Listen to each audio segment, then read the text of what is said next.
Hello all, బాగున్నారా? ఈరోజు నేను రాయలసీమ స్పెషల్ గుంత పొంగనాలు ఎలా చేయాలో చూపిస్తాను. ఇవి రెగ్యులర్గా కాకుండా నేను చూపించే స్టైల్లో చేసుకోండి. యాక్చువల్గా పొంగనాలు ఎక్కడైనా మెత్తగా ఉంటాయి, బట్ నేను చూపించేవి చేసుకుంటే మీకు క్రిస్పీగా వస్తాయి. పైన అంతా కూడా లోపల బాగా సాఫ్ట్గా ఉంటుంది. దీనికైతే కొలత ఎలా తీసుకోవాలంటే 3 గ్లాసుల బియ్యంకి 1 గ్లాస్ మినపప్పు తీసుకోండి. ఒక 1.5 గ్లాస్ మినపప్పు తీసుకున్నా బాగుంటుంది.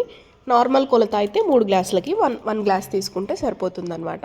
ఇది ఓవర్ నైట్ నానబెట్టేసి మార్నింగ్ లేసేసి మిక్సీ పట్టుకోండి. ఇదేం పులియాల్సిన అవసరం ఏం లేదు.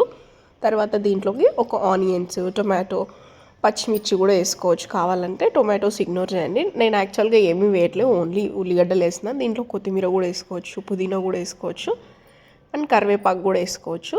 దీంట్లోకి అయితే నేను ఇప్పటికైతే ప్రస్తుతానికి ఉల్లిగడ్డ, పసుపు, ఉప్పు, కొంచెం కారం యాక్చువల్గా ఇంకా పిల్లలు కూడా ఉంటారు కాబట్టి కారం ఇగ్నోర్ చేసేసాను నేను కంప్లీట్గా. కొంచెం సోడా ఉప్పు కూడా వేయాలి, కొంచెం బాగా పొంగాలంటే సోడా ఉప్పు వేయాలి. లేకపోతే ఏంటంటే గట్టిగా వస్తాయి అన్నమాట పొంగనాలు, సో టేస్ట్ రావు.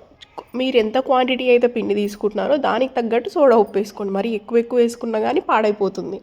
చక్కగా దాన్ని మొత్తం మిక్స్ చేసి ఒక అరగంట సేపు పక్కన పెట్టండి. సోడా ఉప్పు వేస్తాం కాబట్టి కొంచెం మంచిగా పిండి ఇన్స్టాంట్గా పొంగినట్టు అవుతుంది, కొంచెం మెత్తబడుతుంది అనమాట. మనం పొంగనాలు చేసిన బయట క్రిస్పీగా, ఇదే అనమాట టిప్.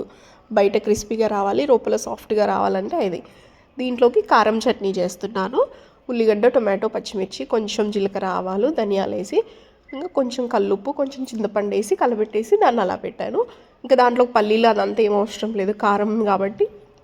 పొంగనాలలోకి ఈ కాంబినేషన్ సూపర్గా ఉంటుంది ఆ చట్నీ. ఇంకా లాస్ట్లో కొంచెం కొత్తిమీర కూడా వేసాను ఆ చట్నీలో, సూపర్గా టేస్ట్ అయితే బాగా వచ్చింది.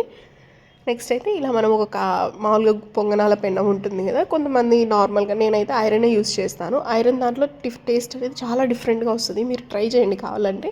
నార్మల్గా నాన్ స్టిక్ చాలామంది యూస్ చేస్తారు, బట్ నాకు ఐరనే ఇష్టము. ఐరన్లో చేసుకొని తినడం వల్ల ఏంటంటే మనకు ఆ వంటకానికి కూడా ఐరన్ అనేది వస్తుంది. సో మన బాడీలోకి కూడా కొంచెం ఐరన్ అనేది సప్లై అవుతుంది.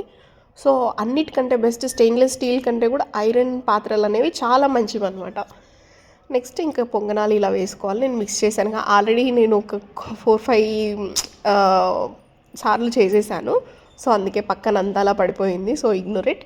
అండ్ తర్వాత నేను యాక్చువల్గా వీడియో తీయడం మర్చిపోయాను అనమాట, ఏదో ఆలోచించుకుంటూ చేశాను. చూడండి పైన ఎంత క్రిస్పీగా అనిపిస్తున్నాయో. సో ఈజీగా మంచిగా ఫ్లిప్ కూడా అవుతున్నాయి. భలే సాటిస్ఫాక్షన్గా అనిపిస్తుంది కదా ఇలా ఫ్లిప్ అవుతూ ఉంటే.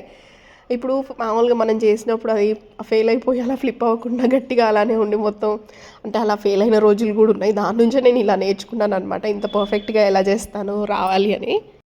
సో చూడండి ఎంత చక్కగా ఫ్లిప్ అయ్యాయో. ఇవి సూపర్గా పొంగనాలు అన్నీ అయ్యాయి. సో ఇంట్లో వాళ్ళందరికీ చేశాను. యాక్చువల్లీ వేడిపోవద్దనేసి ఒక స్టెయిన్లెస్ స్టీల్ దాంట్లో పెట్టి మూత పెట్టాను. ఇంతవరకు వీడియో చూసినందుకు చాలా థ్యాంక్స్ అండి. సబ్స్క్రైబ్ చేయండి కొత్తగా చూసిన వాళ్ళైతే. ఈరోజు అయితే మా పెళ్లి రోజు. సో వీడియో చూసిన వాళ్ళందరూ కూడా మమ్మల్ని బ్లెస్ చేస్తూ విష్ చేయండి కమెంట్ రూపంలో.